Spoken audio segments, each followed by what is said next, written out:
গাজার সাধারণ মানুষ হামাসের নতুন রাজনৈতিক নেতার দিকে তাকিয়ে আছেন, আশায় যে তিনি এমন পদক্ষেপ গ্রহণের মাধ্যমে মানবিক সংকট লাঘব করবেন এবং স্থবির কূটনৈতিক প্রচেষ্টা আবারও সচল করবেন।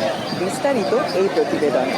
গাজাবাসী হামাসের নতুন রাজনৈতিক প্রধান খলিল আল হাইয়াকে অবরুদ্ধ অঞ্চলের ফিলিস্তিনিদের দুর্ভোগ লাঘবে অগ্রাধিকার দেওয়ার আহ্বান জানিয়েছেন। উদ্বাস্তু পরিবারগুলো নতুন নেতাকে যুদ্ধবিরতি, সীমান্ত খোলা, ঘরে ফেরা ও মানবিক সহায়তার আহ্বান জানিয়েছে, কারণ যুদ্ধ এখনও তাদের জীবনকে বিপর্যস্ত করছে।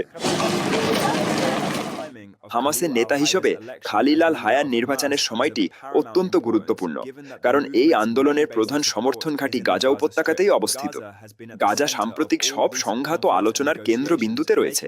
তাই গাজারই সন্তান খালিল আল হাইয়া যখন এই আন্দোলনের নেতৃত্ব গ্রহণ করেছেন, সেটি অত্যন্ত গুরুত্বপূর্ণ একটি বিষয় হয়ে দাঁড়িয়েছে।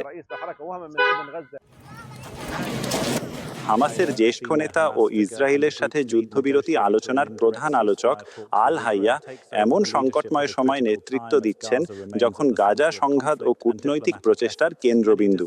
অনেক বাস্তুচ্যুত ফিলিস্তিনি আশা করছেন নতুন নেতৃত্ব আন্তর্জাতিক পক্ষগুলোর সাথে আলোচনার মাধ্যমে ত্রাণ আনবে, ধ্বংস ঠেকাবে এবং দুর্ভাগ্যের অবসান ঘটাবে।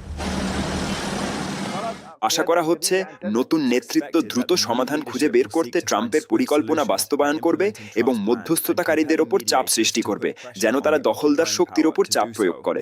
নতুন নেতৃত্বের কাছ থেকে আমরা এটাই আশা করি। গাজায় বাস্তুচ্যুত মানুষের আহ্বানগুলো মানবিক সংকট মোকাবেলায় জরুরি পদক্ষেপ এবং স্থায়ী শান্তির পথ খুঁজে বের করার দাবিকে আরও জোরালোভাবে তুলে ধরছে।